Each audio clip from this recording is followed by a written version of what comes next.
morning, everyone. A very warm welcome to all our respected seniors, teachers, friends, and colleagues for their enthusiastic presence on this especially Sunday morning. I'm really very thankful to everyone and all the gorgeous ladies. Happy Haryali Teej. All in red, green colors, so vibrant colors with so vibrant faces, and so a very warm welcome to this academic session today. And today we have got the two sessions. The first session is on the vaccination for women, focusing on adolescent girls, antenatal patient, postnatal, and of course till menopausal age. So the vaccination, this program is especially through the FOXI to educate our members so that we can spread this message to the society. What all vaccines are necessary from the for the girls from young age till the last. And the second topic is also very dynamic. And the first topic is being headed by Dr. Reena Shrestha ma'am and Dr. Neeti ma'am. Thank you, Reena ma'am, for the last moment consent to give the topic. And like she asked, madam, please आपको ये पूरा session संभालना है. And really thankful to Dr. Neeti. The second session is on the infertility and IUI, which will be taken by Dr. Kalpana. So before we start, I would love to call Dr. Savita ma'am, our President Geologist Society, to welcome and say a few words for the society. And after that, we'll go for the lighting of lamp. Very good morning to everyone.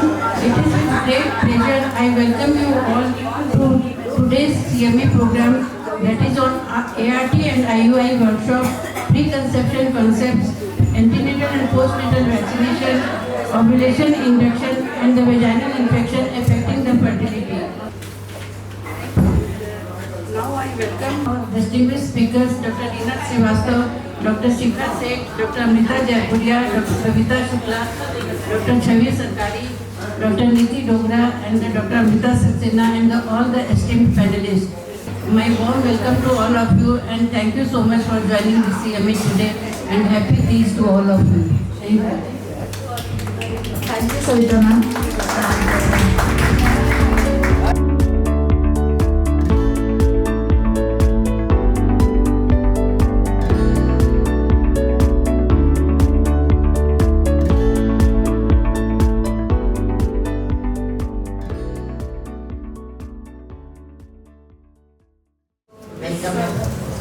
Vaccination session has been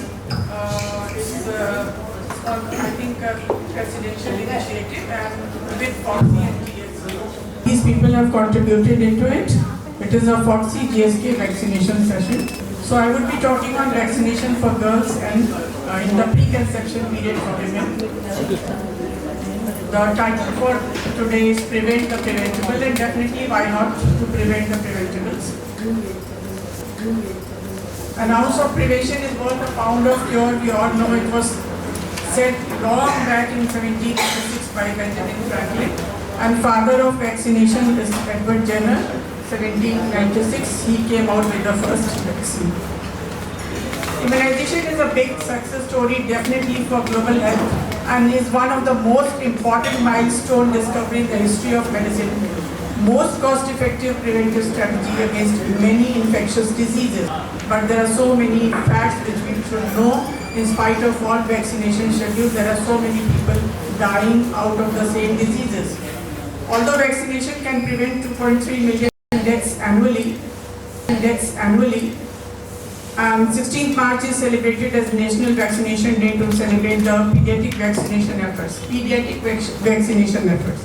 However, adult vaccination has always been neglected. Now, non-communicable diseases are rising in India, as well as increase in the percentage of aging population. There is increased risk of infection, and we need to prevent the vaccine-preventable diseases and reduce the disease burden in adult population. Thus, we have to create awareness among healthcare providers. We should know some facts that 3.5 to 5 million deaths every year takes place from diphtheria, tetanus and measles. And I think it is a mandatory vaccine to all the children. Still, these many people, 3.5 to 5 million deaths are saved out of diphtheria, tetanus and measles because of the vaccine given to the children. And India records 3 lakh new hepatitis cases every year, with estimated 40 million hepatitis B surplus antigen carriers. It takes a toll of more than 2 lakh deaths of chronic hepatitis every year, and 20% of chronic hepatitis B cases progress to cancer. Although hepatitis B vaccine is there for all. Then 2 lakh babies are born with birth defects because of rubella, and probably all the children are given. It is mandatory, pediatric people make it mandatory to give MMR to all the children. Rubella accounts for 10 to 15% of pediatric cataracts. Pediatric cataracts 10 to 15% are because of rubella, although it is preventable. 1,32,000 women in India each year are detected with cervical cancer, and more than 79,000 women are dying out of cervical cancer, although HPV vaccination is there. So nowadays we are having more than 20 life-threatening diseases which can be prevented by vaccines, different types of vaccines given at different stages of life. Why it is occurring? Because although majority of the vaccines are administered in the pediatric age group, and then we forget, the parents think that all the vaccination has been done, and we also as physicians, general care practitioners, obstetricians, we also forget. So we have to take care of all the girls, especially who are coming to us during adolescence, during preconception period, during pregnancy, postnatal period, and menopause. Vaccines help in preventing various infectious diseases like influenza, hepatitis, tetanus, rabies, and thus preventing life-threatening complications, hospitalizations, and death. And they can help reduce the long-term complications of various infections. It helps in reducing transmission of infectious diseases by creating a herd immunity also. So it is not that every individual has got the vaccine, but it can create a herd immunity also. And vaccination preventable diseases are more likely to be acquired by population with weak immunity, those with NCDs, those with chronic diseases, and elderly population, and immunocompromised people. Thus, vaccination can reduce mortality and morbidity of this group of people. It can also help to prevent certain travel-related infections also. So, a natural infection provides the best possible and often lifelong immunity, but natural infection carries the risk of morbidity, mortality, disease, and its complications. What should ideal vaccine be like? It will try to mimic natural infection, barring the disease and its complications. Now, there are so many types of vaccines nowadays, and we should be well aware of it. Each pathogen has a unique antigen. It binds to a special receptor in the host, and so the target for each vaccine will be different. The possible vaccine target in a pathogen could be, as you can see in the picture, it could be a protein antigen like spike and bar, then endotoxin, exotoxin, polysaccharide antigen, viral or bacterial DNA, viral or bacterial messenger RNA, whole cell inactivated or killed. So these types of vaccines are available in the market, and even for one disease there can be various types of vaccines. So while choosing the vaccine we have to choose which patient requires which one. Live attenuated vaccines. Safety is an issue theoretically because mutations may occur into it and cause a disease which may be not that much vigorous but may be of that type. And it cannot be used we should always remember it should not be used in immunocompromised persons and pregnancy, any live attenuated vaccine. Inactivated vaccines, the organisms killed by heat or chemicals, they are very, very safe, but the less effective they are, and they require multiple doses followed by booster doses. Only contraindication is hypersensitivity, so it can be given to anybody. Toxoids, now few diseases are there where the bacterium or the virus, they don't produce the disease by itself, they produce the disease by the toxins which they release. They can be endo or exotoxins, and then these toxins have to be counteracted. So toxoids, they produce antibodies against the toxins in response to toxoids, and no protection against the virus or the bacteria directly. They are very safe and highly effective. Messenger RNA vaccines. The extracted messenger RNA is packed into a virus to deliver it to the host cell, and then the host cell produces the specific antigen as well as the immune response in the body. So again, it is a very safe vaccine. There are newer emerging so many types of vaccines, that is subunit, recombinant, polysaccharide, conjugate vaccines. They use a particular part of the bacterium or the virus to make the vaccine. So the side effects caused by whole of the bacterium or virus is not there. They are very, very safe. They can be used in any person. And there are so many examples. I'll come to you later. And viral vector vaccine. These vaccines do not contain antigens. A modified virus, that is vector, is used to deliver the genetic code for the antigen into the human cells. And then the vector infects the human cells and instructs to produce antigen in large amounts. So this triggers an immune response. And this vaccine mimics what natural infection is. So highly safe vaccine it is. So this was simply to make you aware of the recent advances in vaccinations. And now we come to vaccination in adolescent girls, the main topic. Girls between 10 to 15 years in India, that means every 1/5 girl is or boy is an adolescent. Every third person is young, that is 19 to 24 years, and together they constitute 30% of our population. So here lies the importance of immunization. That means we are going to protect 30% of the population of our country. Adolescents are more susceptible to certain diseases like pertussis, and they have poor outcomes of varicella, mumps or hepatitis A as compared to pediatric population. They also have increased chance of STDs, increased chance of meningococcal carrier stage, and invasive meningococcal disease also. So the catch-up population of adolescents have to be targeted, and they should be protected from various diseases wherever indicated.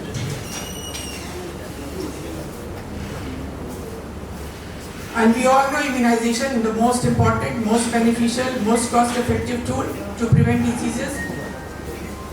Some vaccines only in special circumstances are to be given, like rabies, Japanese encephalitis, meningococcal infection and seasonal flu.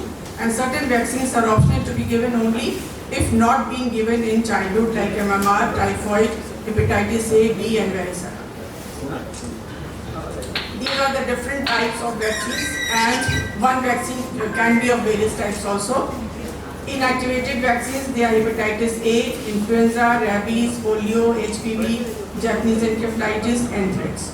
The attenuated vaccines, they are MMR, chickenpox, influenza, Japanese encephalitis, oral typhoid, anthrax, chikungunya, yellow fever, hepatitis A. So these live attenuated vaccines, they should not be given in pregnancy as well as to the immunocompromised people.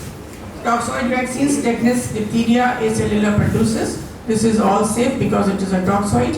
Then conjugate vaccines, Tdap, influenza, hepatitis B, herpes zoster, pneumococcal, meningococcal. So one vaccine can be of various types. We have to choose which one to be used where. Messenger RNA and DNA vaccines, that is COVID-19. Viral vector vaccine, COVID-19. So it is a very, very safe vaccine.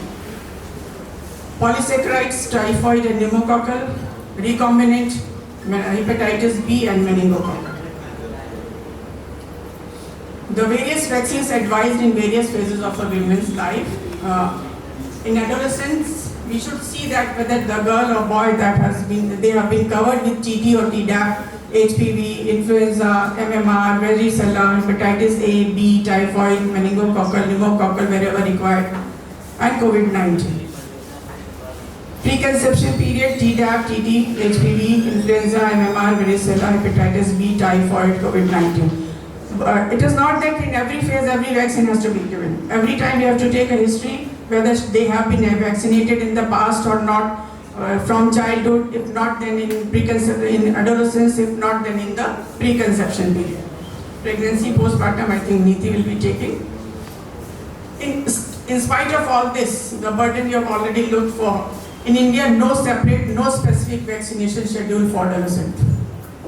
IAP has recommended a separate adolescent immunization schedule. CDC in 2025 now has come up with a detailed immunization schedule for adolescents, and FOXI recommends the schedule for adolescent vaccination taking into account all major body recommendations. That is there at the FOXI GCPR, you can go and see. Under the national immunization schedule, only TT or TD is advised at 10 to 16 years of age, and to be given, booster to be given after 10 years. IAP and CDC recommends many other vaccines also. I have already just enumerated them. So the essential one is TD or Tdap, and to be given at 10 to 15 years of age, once in 10 years every time. This is GOI guideline. TD भी use कर सकते हैं, Tdap भी use कर सकते हैं. Then HPV, you all know, you are very well versed about it. 2 doses, 6 months apart between 9 to 14 years, and beyond that age, 3 doses, 0, 2 and 6 for tetravalent and monovalent, and for immunocompromised people, 3 doses, be it even the age of 9 to 14. Influenza, once every year. Intramuscular. So these 3 are the essential vaccines in adolescents, but the conditional ones, varicella. We have to take a history, whether they have been vaccinated in the past or not, they have forgotten, or there is no schedule with them. So we can go for it at any time earliest. Intramuscular 2 doses at 4 to 8 weeks interval. Then similarly MMR, any time earliest. Intramuscular 2 doses at minimum 4 weeks interval.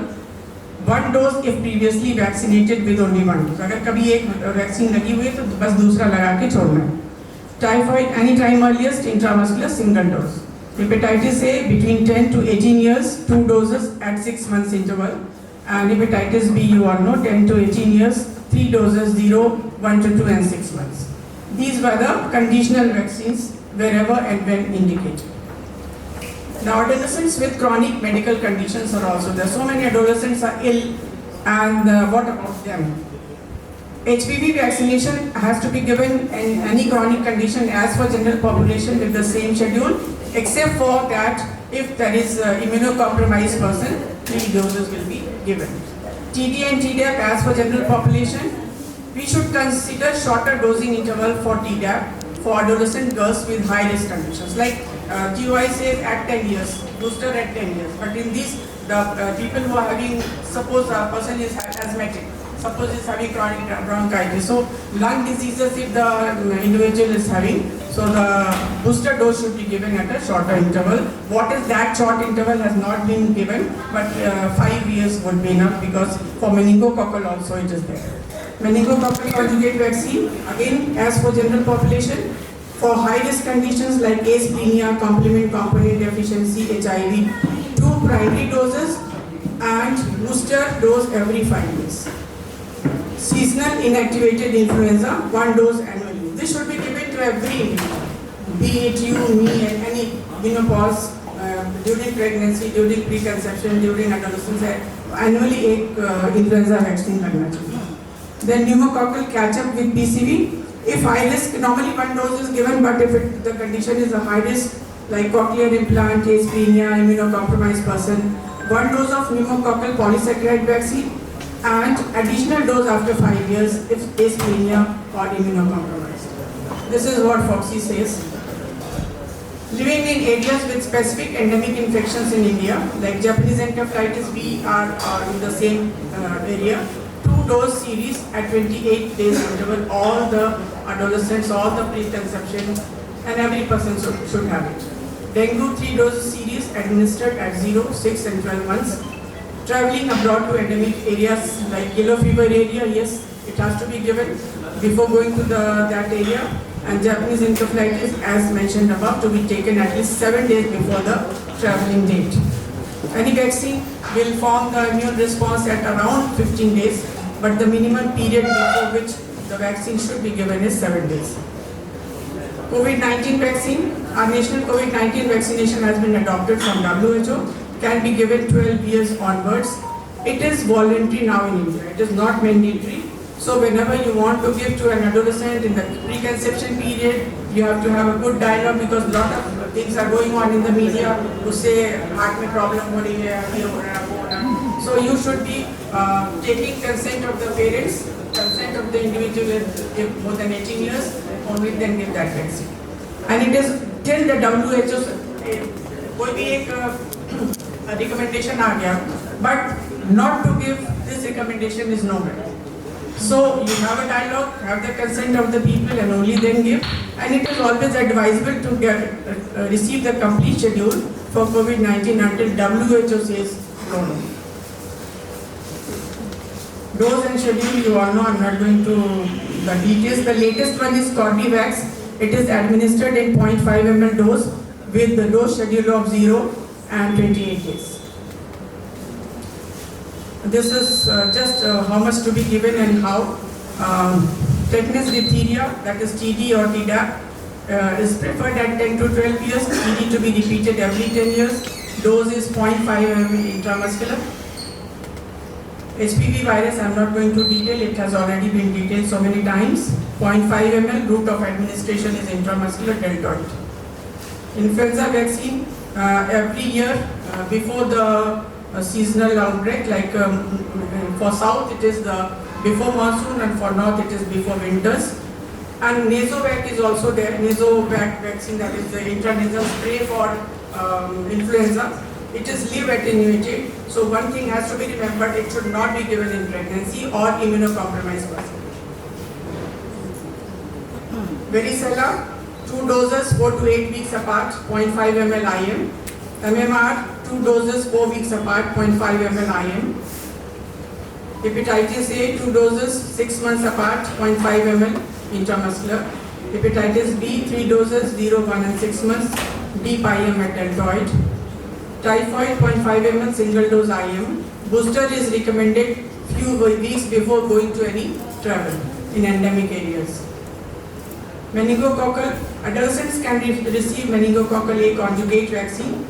CDC 25 recommends a vaccine at 11 to 12 years and booster at 16 years. Then dose and timing 0.5 ml single IM dose. Pneumococcal polysaccharide or conjugate vaccine recommended in immunocompromised adolescents. Timing is single dose followed by booster every 5 years. Now we come to the preconception period. Any person has come to you for preconception counseling and she wants to know all about vaccination and all other things also apart from counseling. We should take this opportunity to discuss childhood illness, vaccination history, this is the ideal time for preventive health strategies like MMR, rubella, varicella, HPV, influenza. If not given, that should be given with a caution that they should not get pregnant for at least 1 month. HPV vaccine I have already told, TD, Tdap सब हो गया है, same doses. And this is the important thing, MMR vaccine or varicella. To those who have not received the vaccine or they have not been infected by it in prior, the only thing they should remember not to plan pregnancy for 4 weeks. Hepatitis B vaccine to all women who are at risk of catching infection. And who are all those women? Those who are living with hepatitis B person, those who are nurses, those who are paramedical staff, those who are doctors, and those who are indulged in drug addictions. All those people should have hepatitis B vaccine. And the women who have already started vaccination against HPV should complete it before pregnancy, because if pregnancy occurs, you have to be told the second dose and you can give it in the postpartum period. During pregnancy, it is not allowed. Although it is a sub-unit vaccine, it is totally safe, but we don't have the trials. So this is all about. You can see the list. Hepatitis A, yes, if at risk. Hepatitis B, yes, if at risk. Hepatitis HPV vaccine, yes. Influenza, yes. Influenza LAIV, yes. MMR, these are the live vaccines which should be awarded in the pregnancy which should be awarded. Meningococcal if indicated, pneumococcal if indicated, tetanus diphtheria, yes. Tdap is preferred. Tdap, yes, preferred. Varicella, yes. Avoid conception for 4 weeks. This is the total schedule, and basically what we are doing, we are catching in the population who has not been vaccinated, who is not immune to certain diseases which are going to cause morbidity, mortality, disease, complications to the women, to her child. So we are going to protect the whole society. And only one caution is there, that this checklist should be followed before immunization. Vaccine should not be given if there is temperature, if there is any active illness or recent infection, if there is history of allergy to vaccines or any component, immunocompromised stage, we have not to give live-attenuated vaccines, pregnancy or planning pregnancy, history of recent blood transfusion, history of receiving live vaccine in the last month. And we should check before giving that the vaccine has been well stored. Maximum vaccines are stored at 2 to 8 degrees Celsius. So this was all about catching the population in adolescence and preconception period. And I hope we are all going to take care of these young women so that we avoid so many diseases in the future. Thank you so much.